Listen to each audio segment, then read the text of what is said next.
بسم اللہ الرحمن الرحیم۔ السلام علیکم دوستو، نبی کریم صلی اللہ علیہ وسلم کے معجزات بے شمار ہیں۔ انبیاء علیہ السلام سے جو امور خارق ظاہر ہوتے ہیں ان کو معجزہ کہتے ہیں۔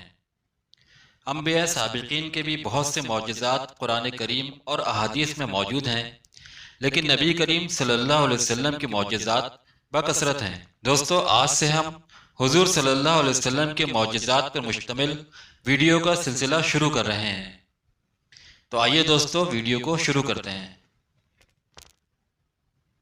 دوستو، آپ صلی اللہ علیہ وسلم کی عادت مبارکہ تھی کہ کھجور کے تنے پر ٹیک لگا کر آپ صلی اللہ علیہ وسلم مسلمانوں کے لیے خطبہ ارشاد فرمایا کرتے تھے۔ ایک روز ایک انصاری عورت حاضر خدمت ہوئی جن کا ایک غلام بڑھئی تھا، اور عرض کرنے لگی کہ یا رسول اللہ صلی اللہ علیہ وسلم، اگر آپ حکم فرمائیں تو وہ آپ کے لیے ایک ممبر بنا دے جس پر جلوہ افروز ہو کر آپ صلی اللہ علیہ وسلم خطبہ ارشاد فرمایا کریں۔ دوستو، آپ صلی اللہ علیہ وسلم نے انہیں اس چیز کی اجازت دے دی، اور اس غلام نے آپ صلی اللہ علیہ وسلم کے لیے ایک ممبر بنا دیا۔ جب جمعہ کے روز آپ صلی اللہ علیہ وسلم لکڑی کے نئے ممبر پر خطبہ دینے لگے تو آپ صلی اللہ علیہ وسلم نے کھجور کے تنے کو اس طرح روتے سنا جس طرح ایک بچہ روتا ہے۔ آپ صلی اللہ علیہ وسلم نے ارشاد فرمایا کہ بے شک یہ اپنا ذکر چھن جانے کی وجہ سے رو رہا ہے۔ دوستو، صحیح بخاری میں یہی قصہ اس طرح مروی ہے کہ کھجور کا تنا بچے کی طرح رونے لگا۔ آپ صلی اللہ علیہ وسلم ممبر سے اترے اور تنے کو اپنے ساتھ چمٹا لیا۔ وہ ایسے رو رہا تھا جیسے کہ خاموش ہوتا بچہ سسکتے سسکتے روتا ہے۔ آپ صلی اللہ علیہ وسلم نے فرمایا کہ یہ اپنے اس نصیحت پر رو رہا ہے جو وہ اپنے قریب سنا کرتا تھا۔ دوستو، یہ آپ صلی اللہ علیہ وسلم کا معجزہ ہے جس کا حامل کوئی اور فرد یا بشر نہیں ہو سکتا، اور آپ کے سوا نوع انسانی کے کسی فرد کو ایسا معجزہ عطا نہیں کیا گیا۔ یہ آپ صلی اللہ علیہ وسلم کی نبوت کی سچائی اور اس کی عظمت کی دلیل ہے۔ دوستو، اسی طرح ایک اونٹ سے متعلق واقعہ ہے کہ حضرت انس بن مالک سے روایت ہے کہ اہل مدینہ کا ایک اونٹ تھا جس کے ذریعے وہ کنویں سے پانی نکالا کرتے تھے۔ ایک روز اونٹ اپنے کام میں نہ جتا اور اڑی کرنے لگا۔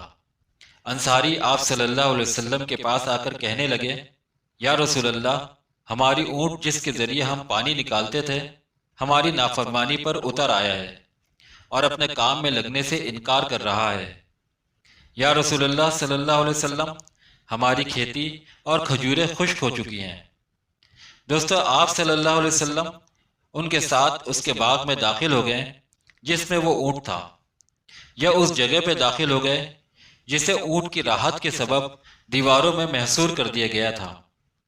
آپ صلی اللہ علیہ وسلم اس کی طرف بڑھے تو انصار عرض کرنے لگے، یا رسول اللہ، یہ تو باولے کتے کی طرح پاگل دکھائی دے رہا ہے، ہمیں تو یہ ڈر ہے کہ کہیں آپ پر یہ حملہ نہ کر دے۔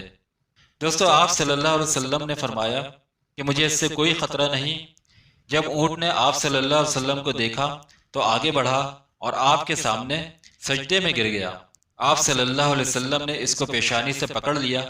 وہ پہلے سے کہیں زیادہ تابعدار دکھائی دے رہا تھا، حتیٰ کہ آپ صلی اللہ علیہ وسلم نے اسے دوبارہ کام پر لگا دیا۔ صحابہ کرام عرض کرنے لگے کہ یا رسول اللہ، یہ بے عقل جانور ہو کر آپ صلی اللہ علیہ وسلم کو سجدہ کر رہا ہے، ہم تو آپ صلی اللہ علیہ وسلم کے سجدہ کرنے کے زیادہ حقدار ہیں۔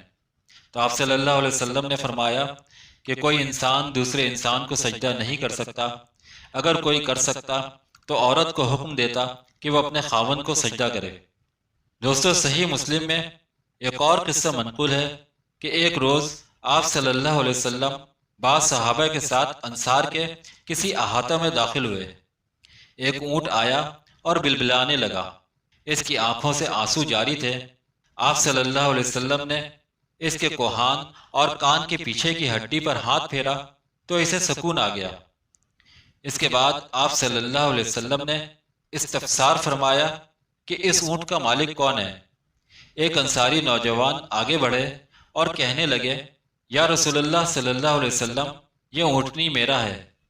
آپ صلی اللہ علیہ وسلم نے فرمایا، کیا تو اس جانور کے بارے میں اللہ سے نہیں ڈرتا جس نے تجھے اس کا مالک بنایا ہے۔ اس نے مجھ سے شکایت کی ہے کہ تم اسے بھوکا رکھ کر اس سے کام لیتے رہتے ہو، یعنی تم دن رات بغیر آرام دیے اس سے کام لیتے ہو۔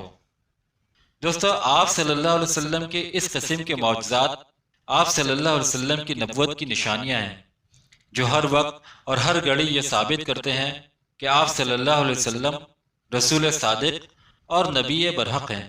دوستو، اس کے ساتھ ہی آج کے ویڈیو کا اختتام ہوتا ہے۔ اللہ تعالیٰ سے دعا ہے کہ کہنے سننے میں جو غلطیاں اور خامیاں ہوئی ہیں اللہ انہیں دور کرے اور انہیں معاف کرے۔ دوستو، اگر آپ کو ویڈیو اچھی لگی ہے تو ویڈیو کو لائک کریں، چینل کو سبسکرائب کریں اور بیل آئیکن پہ کلک کریں۔ شکریہ۔